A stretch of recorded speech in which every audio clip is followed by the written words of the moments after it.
Good morning. Happy Sunday. I am mostly just testing out a new microphone I got. This is for my Android. It's supposed to be noise canceling. There's a lot of ambient noise in here. I have a whole bunch of air pumps and a whole bunch of water pumps and a whole bunch of rushing water from filtration going on. So yeah, it's gonna be noisy, but hopefully this noise canceling microphone will do its thing. Just a little about me, in case you've never seen anything like this before. I might make a new channel and take this off my main channel and make a new fish keeping channel. But I've been keeping fish since the late 80s, like 88, 89. My sister joined the Navy and gave me her goldfish, and she created a monster. Before that, my parents had tanks when I was really little, but I ended up turning up the heater to make the fish warm and ended up killing them all. And that's really the story of my fish keeping experience. I buy a lot of fish and I kill a lot of fish, but sometimes they survive. I really do enjoy. My favorite kind of fish are the Bashirs, Polypterus. I call them bikers, so I understand the way they're supposed to be said. I understand it's supposed to be Bashir, but please understand that I will call them bikers because that's what I learned, and Bashir sounds silly to me. I also don't much care for the community fish. This is about as community as I like to get, although I do have in the house, I do have a tank with angelfish in it and some other tetras in it. Assorted community fish. But this is a, well, I guess this is technically about the same aggression level as that angel tank, so there you go. This is a 40 gallon. It's been set up and running for quite a while. Not in this particular configuration, but it's been set up for quite a while. It has an AquaClear 110. I do love AquaClears. I do not like other hang-on back filters. I have tried almost all of them. I haven't tried the Tidal. I can just tell you from the odd-shaped box and from the surface skimmer functionality that I would not like it. The biggest negative that I hear about the AquaClear is that if the power goes out, the AquaClear won't self-start. But I've had my power go out a lot, and I've had one instance. Where an AquaClear did not come back on, where it was running basically dry, and it still works. I'm still using that AquaClear to this day, but it's just not a big deal. The self-priming thing doesn't make a lot of sense to me. I keep my aquariums full, which I don't know. That just seems like basic. I don't know why people wouldn't. I understand some people keep their water levels a little low, and that's fine. But that's not a problem for me. I keep my aquariums full.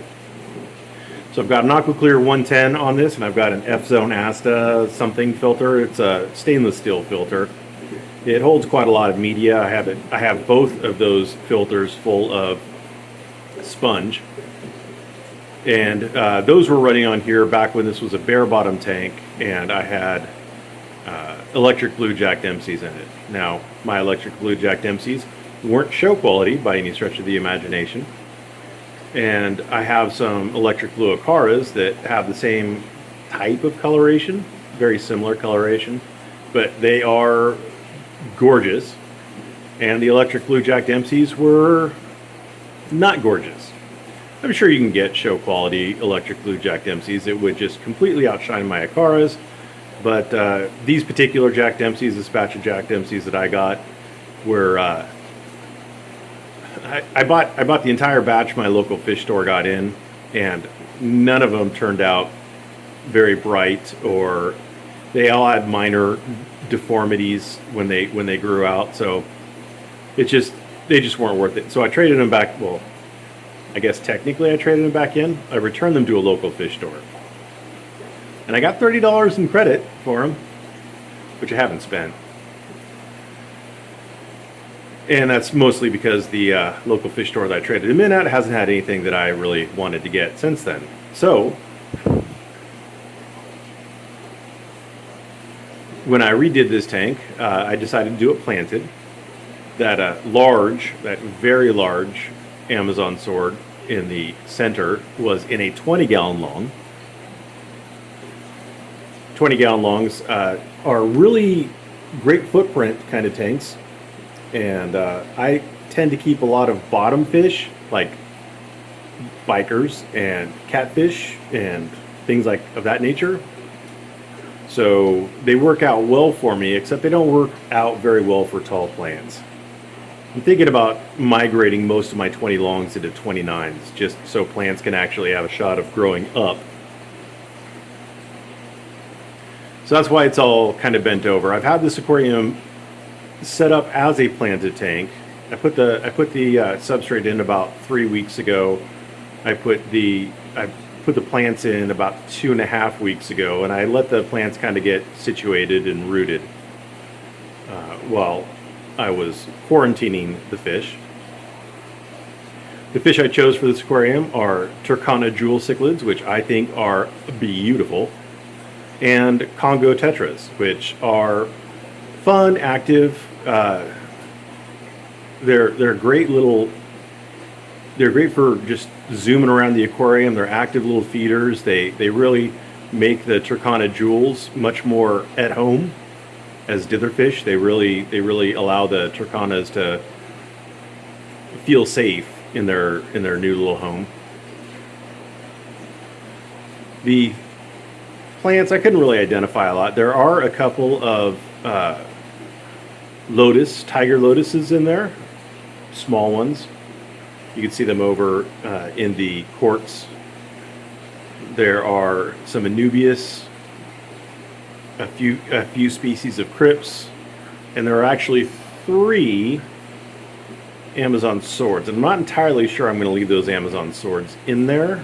I might pull 1 or 2 of them out as they get bigger. You'll see there's the two. There's kind of there's the large one in the middle. Then off to the right, there's a medium-sized one, and at the very left-hand side, there's a small one. It was doing very poorly in the tank that I pulled it out of, and I figured I'd put it in here where there's a lot more light. Speaking of light, the aquarium lighting is done by a Fluval 3.0, which is my only Fluval 3.0. All of my other tanks now, except for 3, I think I have 3 or 4 tanks that are not running the Aquarium Co-op lights. I really like the Aquarium Co-op lights. I don't think that they're very yellowish. They seem to be, I don't know, I like the color on them. I'm not a huge, like, what is that, like really cool white light guy. I much prefer the warmer tones and daylight spectrum, and I really like the Aquarium Co-op lights.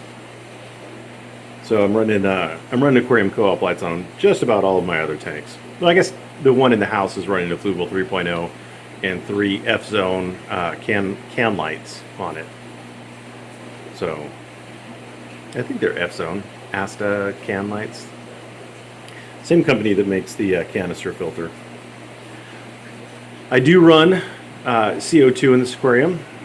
Before I turned this into a planted tank, there was a huge, I think it's beard algae. You can see it on that piece of wood, and some on the Anubias. And you can see it on like the heater. So that was in there. That was in there prior to me turning this into a planted aquarium. I'm not really sure on how entirely to get rid of it. I've been dosing with hydrogen peroxide and Flourish Excel. I've gotten rid of hair algae, string algae, thread algae, whatever you want to call that, using that combination. And that combination is a milliliter of 3% per gallon of water. But I buy the 12%, so I do a milliliter per 4 gallons of water. Seems like a lot. It hasn't hurt them. I've accidentally overdosed and no effect on the fish, so it probably could be much higher. I'm not recommending you go higher, but I had a massive outbreak of string algae. I just kind of watched it grow to see how bad it would get in the tank in the house, and it got really bad. And it took about a month of dosing that to really knock it down and make it go away. So I do that, and then I follow the directions for the Flourish XL, and the combination of those two has made string algae go away. The wood was a lot more covered. I did pull out the wood prior to attaching that Anubias to it and dip it in a very high percentage hydrogen peroxide bath, and that knocked some of it down. But you can still see there's more that hasn't been knocked off. So I don't know. I'm just going to keep doing what I'm doing. It hasn't gotten worse, it hasn't gotten better. As far as the stocking is concerned, I don't know that I plan on adding any algae eaters to the aquarium. I may add some Siamese algae eaters. May. None of the fish in here should get big enough to really hurt them. They seem pretty tough. So I might add a couple of those in there, and I'm probably going to add a couple Synodontis lucipinus, I believe is what I'm thinking about adding. They're a very small Synodontis catfish. They top out around 2 or 3 inches. So they'll work well with fish of this size. And they're a nice polka dotted cat. So should work well. As far as the substrate is concerned, it's a mixture of, oh Lord, there's an ADA, 20 pounds or so of the ADA. There is like 18 pounds of biostrata, biostrata, or something like that. And there is 20 pounds of, oh, why can't I remember the name of it? I'll put it down in the description. It's not an active substrate. It's little, I think it's basalt. I'll put the name of it down in the substrate. I don't want to sit here for the next 20 minutes trying to remember the name of it. So it's a mixture of active and the one that I can't remember. What it does is it actually will grab nutrients out of the water and store it so that plants that are root feeders will be able to take it from the soil. As far as what I use to feed it, I do use Aquarium Co-op Easy Green, and then I use, because the nitrates don't always go down very fast, I do use Seachem Flourish, and I use Seachem Potassium. And there is also in the soil, there is fluorite to give iron. So I used quite a bit of fluorite underneath the substrate. It was about the first thing I put down, and then I put the substrate over the top of it. So that's this aquarium. If you have questions, comments, suggestions, let me know. Oh, as far as CO2, I'm running about 2.5 bubbles per minute, maybe 3, in a 40-gallon aquarium, which isn't much. The drop checker that you see in the upper left corner of the aquarium, it gets like a bluish green. It doesn't really get all the way to green. I have run higher levels of CO2 before, but I figure that with all the fish in here, that it's going to generate enough. They're going to generate enough CO2 that the plants should be able to have plenty to work with. So yeah, that's about it. Thank you for watching, and have a great day.